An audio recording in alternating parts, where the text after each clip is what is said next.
Hey everyone, welcome back to the channel. आज के session में जो हम नेट का पेपर सॉल्व कर रहे थे 2024 का दिसंबर का, उसके दो पार्ट्स हमने ऑलरेडी कर लिए थे, पार्ट 1 एंड पार्ट 2, जिसमें 50 क्वेश्चंस हो गए थे। Let's just finish it off with 50 other questions.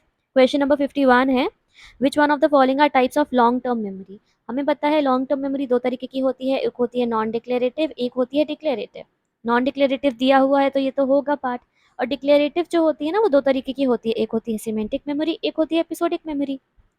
ठीक है, तो ये दोनों भी उसके ही टाइप्स हैं या उसके ही पार्ट हैं, तो ये सब सही हो जाएंगे आंसर। तो बी डी ई जो है हमारा करेक्ट आंसर हो जाएगा, विच इज ऑप्शन ए। अगर हम बाकी के देखें तो जैसे इकोइक मेमोरी दिया हुआ है और आइकॉनिक दिया हुआ है, these are part of sensory memory. Okay, you have to remember this. The next question है match the following. Okay, so match the following में हमको स्टीरियोटाइप दिया है, प्रेजुडिस दिया है, डिस्क्रिमिनेशन दिया है, टोकनिज्म दिया है। Now let's look at list 2. Refers to hiring based on group membership. इसको क्या कहते हैं? This is called as tokenism. इसमें क्या करते हैं कि कुछ एक कंपनी पॉलिसी के हिसाब से या किसी कंपनी में कुछ पर्टिकुलर ग्रुप के मेंबर्स को इंक्लूड करते हैं, दिखाने के लिए कि see we are not creating any kind of discrimination and we are involving in everyone. तो ये हो जाएगा। फिर है negative emotional responses based on group membership. इसको क्या बोलते हैं? This is prejudice only, right? इसको प्रेजुडिस ही तो कहते हैं कि जब हम एक नेगेटिव इमोशनल रिस्पॉन्सेस क्रिएट करते हैं क्योंकि एक पर्टिकुलर इंसान किसी एक पर्टिकुलर कम्युनिटी को बिलोंग करता है, that is prejudice. Then beliefs about social groups in terms of traits that they believe to share. ये बिलीव्स, दीज आर स्टीरियोटाइप, हम स्टीरियोटाइपिंग कर देते हैं ना। And then differential usually negative behaviour towards members of different social group. इसको discrimination कहते हैं क्योंकि एक पर्टिकुलर मेंबर किसी एक पर्टिकुलर ग्रुप को बिलोंग कर रहा है तो हम उसमें भेदभाव करते हैं, थोड़ा उसको नेगेटिवली ट्रीट करते हैं, बुरे तरीके से ट्रीट करते हैं। तो 3241 कहाँ दिख रहा है हमको? 3241 option D is will be our correct answer. The next question है, which one of the following is incorrect regarding metacognitive knowledge. Metacognitive knowledge is it involves cognition about cognition, ये तो ठीक है ना। थिंकिंग अबाउट थिंकिंग ये तो होता है metacognition. It involves thinking about thinking, ये भी ठीक है। It prevents monitoring progress while problem solving, नहीं, ये तो हेल्प करता है ना, ये प्रिवेंट नहीं करता। It helps in monitoring process. जो क्या बोलते मेटाकॉग्निटिव रेगुलेशन होता है उसमें प्लानिंग, मॉनिटरिंग, इवैल्यूएशन तीनों आता है और ये मॉनिटर करने में हेल्प करता है। So this is incorrect. Incorrect ही पूछा था। Poor thinkers lack metacognitive skills, एकदम नहीं लैक करते, बट हाँ, this is a probability. Okay, next is the key feature of qualitative research methods include the following except. Qualitative research के features बताने हैं। It respects the subjectivity of the participants, तो ये तो ठीक है ना। अगर ऑब्जेक्टिव होता तब वो क्या बन जाता, मतलब अगर ऑब्जेक्टिव है कुछ चीज़ तब वो क्वांटिटेटिव में हम ज़्यादा उसको पढ़ने के हमारे चांसेस बढ़ जाते हैं, तो सब्जेक्टिविटी तो रहती ही है। It considers the nature of reality as deterministic, नहीं, डिटर्मिनिस्टिक नहीं होती है। कंस्ट्रक्टिविज्म फॉलो कर सकती है ये, डिटर्मिनिस्टिक तो बिल्कुल भी नहीं होती है। तो यही सही हो जाएगा क्योंकि फिर से हमसे पूछा था इनकरेक्ट वाला। इट प्रोवाइड्स रिच और thick description of the phenomena, हाँ डिस्क्रिप्टिव होती है qualitative research. It views language central to communication, obviously it does. So यहाँ पे option B would be the correct answer. Then, aerobic exercise is marked by high intensity, long duration, and the need for endurance. Correct. It includes aerobic exercise by cycling होगी क्या? हाँ. Walking होगी? Not actually. Walking तो normal है ना. But अगर आप brisk walk particularly कह रहे हो तब वो हम involve कर सकते हैं. Otherwise, it's not a kind of aerobic exercise. Rope jumping is also aerobic, right? Swimming भी है. Weight exercises नहीं है. ये anaerobic है. Okay. So यहाँ पे A, C and D would be the best option. A, C and D, that means option C would be the correct. The next है, which correlation provides a measure of the relation between continuous variable and two categorical या dichotomous variable. तो जब भी एक variable continuous होता है और दूसरा कैसा होता है? कैटेगोरिकल, लाइक मेल फीमेल या ऐसे करके होते हैं, तो हम उसको क्या कहते हैं? यहाँ पे ना उन्होंने डिनोट नहीं किया है कि आर्टिफिशियल डाइकोटॉमस की बात कर रहे हैं कि नेचुरल की बात कर रहे हैं, और ऑप्शन में नहीं दिया है, एक ही दिया है, तो it's easy point by serial correlation. ठीक है, अगर दोनों डाइकोटॉमस होंगे तब फी कोफिशिएंट यूज होगा। अगर ये स्पेसिफाई करते कि आर्टिफिशियल है या नेचुरल है तब आंसर हमारा चेंज हो सकता था। अभी according to this particular question this is the only correct answer. Then as per the self determination theory, SDT की बात कर रहे हैं, किसने दिया ये हमेशा याद रखना है, क्वेश्चन में पूछ लेते हैं मैच द फॉलोइंग में, रायन एंड डेसी ने दिया है। Which of the following is the key to achieving one's needs for autonomy, competence and relatedness, CAR, इसके तीन कॉम्पोनेंट्स है ना, कौन कौन से, कॉम्पिटेंस, ऑटोनॉमी एंड रिलेटेडनेस। तो इसके लिए हमको क्या चाहिए, सबसे ज़्यादा ज़रूरी है supportive environment. Okay, easy question है काफ़ी, this is easy. Institutional motivation, heredity motivation नहीं, ये सब नहीं है। सपोर्टिव इन्वायरमेंट अगर होगा तो हमारे सारे ये जो नीड्स हैं तीनों, ये फुलफिल हो सकते हैं। Then the memory model derive from the work in development of AI, computer की बात नहीं कर रहा है, याद रखना AI की बात कर रहा है जो अभी रिसेंट टाइप है। उसमें कनेक्शनिस्टिक मॉडल जो है, which is parallel distributed processing, वो उससे डिराइव हुआ है ये, ठीक है। लेवल ऑफ प्रोसेसिंग मॉडल तो किसका है, क्रेक एंड लोकार्ट का है। And three stage model Atkinson Shiffrin का है, वो भी यहाँ पे नहीं होगा। देन एक्टिवेशन ऑफ HPA का फुल फॉर्म क्या है, hypothalamic pituitary adrenal axis, results in the secretion of, तो ये स्ट्रेस के टाइम पे एक्टिवेट होता है ना, तो कॉर्टिसोल ही करेगा। Cortisol is also called as stress hormone. अगर कैटल कॉल माइंस कब होते हैं, जब SPA होता है। ओके, ये वाला HPA नहीं, SPA जब होगा तब वो सिक्रीट होगा या एक्टिवेट होगा। Then a tendency in which visual elements which are closer in time and space are grouped together, ठीक है। कुछ चीज़ जो है वो जब एक साथ ऐसे रखी हुई है, that is what, that is proximity, law of proximity perception में ऑप्शन डी हो जाएगा। सिमिलैरिटी में सिमिलर होते हैं, क्लोजर में हमको लगता है कि एक पर्टिकुलर विजुअल मतलब विजुअलाइज हम कर लेते हैं even though there are gaps. Okay, then Ebbinghaus found that information is forgotten, कैसे फॉरगेट होती है, more rapidly as time goes by, नहीं, gradually at first and increasing in speed of forgetting, नहीं, एक्चुअली क्या होता है ना, सबसे पहले सडनली बहुत ज़्यादा जो होता है वो लॉस्ट हो जाती है इन्फॉर्मेशन, देन थोड़ा ग्रेजुअल होता है, देन स्लो होता है। तो quickly at first, then tapering off gradually, this is correct. Okay, Ebbinghaus ने क्या दिया था, फॉरगेटिंग कर्व दिया था, ठीक है, forgetting curve.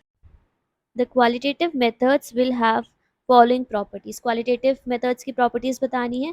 They reduce the power differential between researcher and participants, तो ऐसा तो है, so this is correct. The data is yielded in the form of words and pictures, correct. Quantitative नहीं होता है, ठीक है, qualitative ही होता है। Different groups of participants are exposed to contrasting levels of independent variable, ऐसा नहीं है। These are the practices done in experimental research, और वो किसका पार्ट है, वो क्वांटिटेटिव का है। Okay, so this is incorrect. The presence of some variables that affect behavior are systematically altered, again manipulation नहीं होता है qualitative में, so this is wrong. Reality is constructed through the process of communication, this is true. Constructivistic approach है इसीलिए, so यहाँ पे A, B and E are the correct answers. तो A, B and E, okay, option C is the correct answer. Okay, then which of the following methods of physiological psychology are considered as invasive? Lesion method तो invasive है, electroencephalography नहीं, ये invasive थोड़ी है, इसमें तो बाहर ऐसे सर के बाहर चीज रखते हैं ना, मतलब स्कल के बाहर ही रखते हैं, हेयर लाइन में ही रखते हैं। Electrocorticogram also, this is also invasive, यहाँ पे कॉर्टिक्स जो होता है उसमें इलेक्ट्रोड्स कभी कभी प्लेस कर देते हैं। मैग्नेटो एन्सेफेलोग्राम ये भी नहीं है, MRI भी नहीं है, so option A and C would be the correct answer, that means option C. And in terms of creativity, what does divergent thinking refer to? Divergent thinking का मतलब क्या होता है? If you have seen my other videos, then you must be able to answer this. Divergent thinking का मतलब होता है कि एक प्रॉब्लम के बहुत सारे सोल्यूशन जब हम ले आते हैं, तो generating multiple possible solutions or ideas from a single straight point. This is only divergent thinking. This is a very important approach in creativity. In which of the following is not a therapy based on classical conditioning? तो systematic desensitization तो classical conditioning पे ही based है, exposure therapy भी है, behavioural activation जो है वो operant conditioning पे बेस्ड है, रीइंफोर्समेंट वगैरह पे बेस्ड होता है, so this is only not therapy based on classical conditioning. Aversion therapy is also based on classical conditioning. Okay, then a person have fears of animals, okay, the natural environment such as thunderstorm, specific situation as flying, तो natural environment का इसको एक तरीके से phobia हो गया ना, तो स्पेसिफिक फोबिया है ये। This is not social anxiety disorder. ऐसा नहीं है बाहर जाके एंजाइटी हो रही है, पैनिक कर रहे हैं, या जनरल टर्म्स में एंजाइटी हो रही है। So every other options are wrong. Specific phobia is the correct answer. Then match the following देख लेते हैं। लिस्ट 1 लिस्ट 2 दी हुई है, सिमेंटिक्स, मॉर्फीन, प्रेगमेटिक्स और सिंटेक्स। लिस्ट 2 क्या है? Function of language in social intercourse. इसको क्या बोलते हैं? इसको प्रेगमेटिक्स ही तो कहते हैं, जो एक्चुअली प्रैक्टिकल तरीके से लैंग्वेज को यूज़ करना की जो एबिलिटी है, दैट इज प्रेगमेटिक्स। ओके, कि आपको कहाँ पे रुकना है, कोई बोल रहा है तो कितना रुकना है, कितना बोलना है, दैट इज प्रेगमेटिक्स। तो सी का फर्स्ट हो जाएगा। Then the rules that specify how words are arranged to yield grammatically acceptable sentences, इसको syntax कहते हैं. Easy. This is called as syntax. Then a minimal unit of speech used in language to code a specific meaning. Minimal unit of speech कह रहे हैं जिसका specific meaning होता है, which is morpheme. Minimal unit of sound क्या होता है? Phoneme होता है. ठीक है, यहाँ पे मॉर्फिन की बात कर रहे हैं तो ये 3 हो जाएगा. एंड स्टडी ऑफ मीनिंग इसको क्या कहते हैं? सिमेंटिक्स कहते हैं. इजी. तो 4 3 1 2 इज ऑप्शन नंबर सी. ये हमारा करेक्ट आंसर हो गया. Then anterior pituitary gland secretes dash hormone and posterior pituitary gland secretes dash hormone. Posterior pituitary actually सिर्फ 2 ही सिक्रीट करता है, ऑक्सीटोसिन एंड वेसोप्रेसिन. तो अगर आपको एंटीरियर पिट्यूटरी के क्योंकि बहुत सारे होते हैं, नहीं याद करने, तो सिर्फ अगर आप ये याद कर लेंगे तो एलिमिनेशन से बन सकता है ये. तो यहाँ पे पोस्टीरियर में हम सबसे पहले देख लेते हैं कौन सा होना चाहिए, वेसोप्रेसिन होना चाहिए या ऑक्सीटोसिन होना चाहिए. अब एंटीरियर में इन्होंने यहाँ पे वेसोप्रेसिन लिख दिया तो ये तो होगा नहीं, तो ऑप्शन सी हमारा करेक्ट आंसर हो जाएगा, which is somatotropic and vasopressin. Then which of the following neurotoxins are used to produce selective chemical lesion in the study of brain behavior relationship? Dopamine storage होता है क्या? नहीं. काइनिक acid होता है? Yes. आइबोटेनिक acid भी होता है एंड 6 हाइड्रोक्सी डोपानीन भी होता है. So B, D and E would be the correct answer. B, D and E. Option number last option, option D.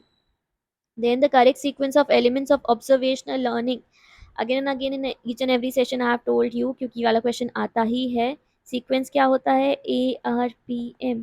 ठीक है, यहाँ पे 5 दिए हुए हैं तो लास्ट में जो भी एक एक्स्ट्रा है वो आ जाएगा. तो सबसे पहले अटेंशन होती है, फिर रिटेंशन होती है, फिर प्रोडक्शन होती है, फिर मोटिवेशन होती है.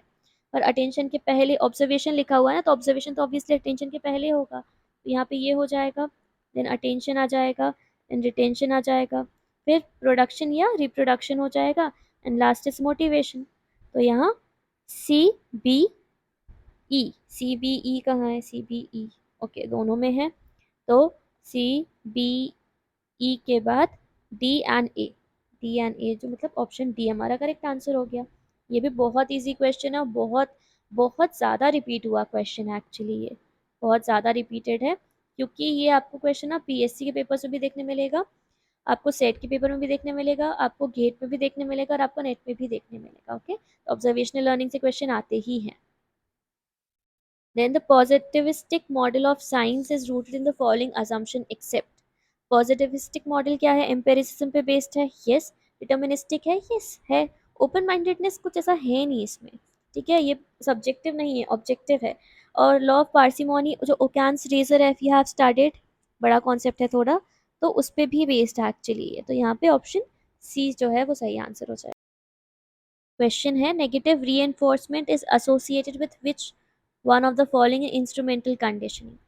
रीएनफोर्समेंट का मतलब क्या होता है? We are trying to increase the tendency या प्रोबेबिलिटी ऑफ बिहेवियर. ठीक है, यहाँ पे 4 स्टेटमेंट्स दिए हैं. तो addition of noxious stimulus following a response, ये तो होगा नहीं. Removal of a positive stimulus following a response. ठीक है, ये भी नहीं होगा, ये भी पनिशमेंट का पार्ट है. राइट.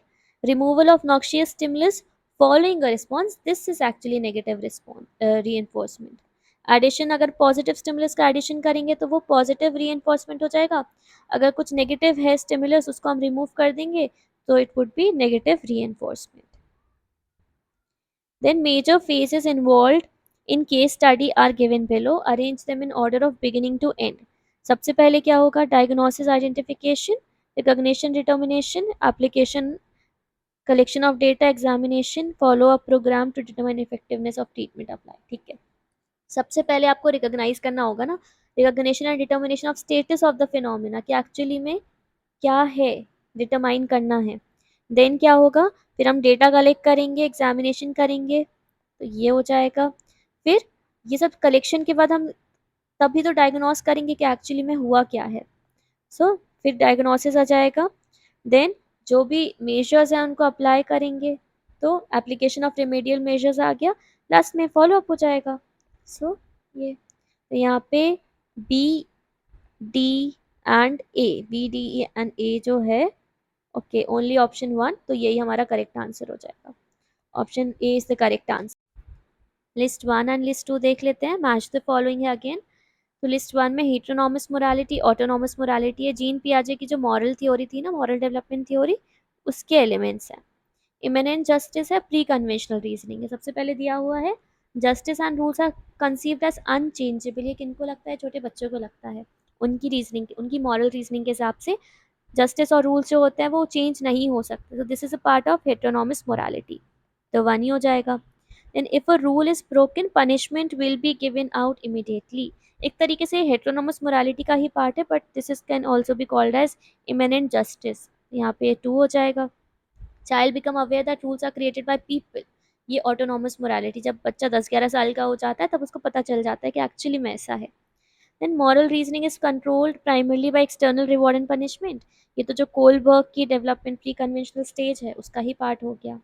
तो 1 3 2 4 ऑप्शन सी करेक्ट आंसर हो गया। Then last question for this class is, the past model of intelligence developed by J.P. Das and Associate is based on the work of Luria. Okay, हाँ ये बात ठीक है एकदम। The three functional units proposed by Luria. दास की इनकी जो पास model है इसका प्लानिंग है, अटेंशन, अराउजल, सक्सेसिव और साइमल्टेनियस प्रोसेसिंग है।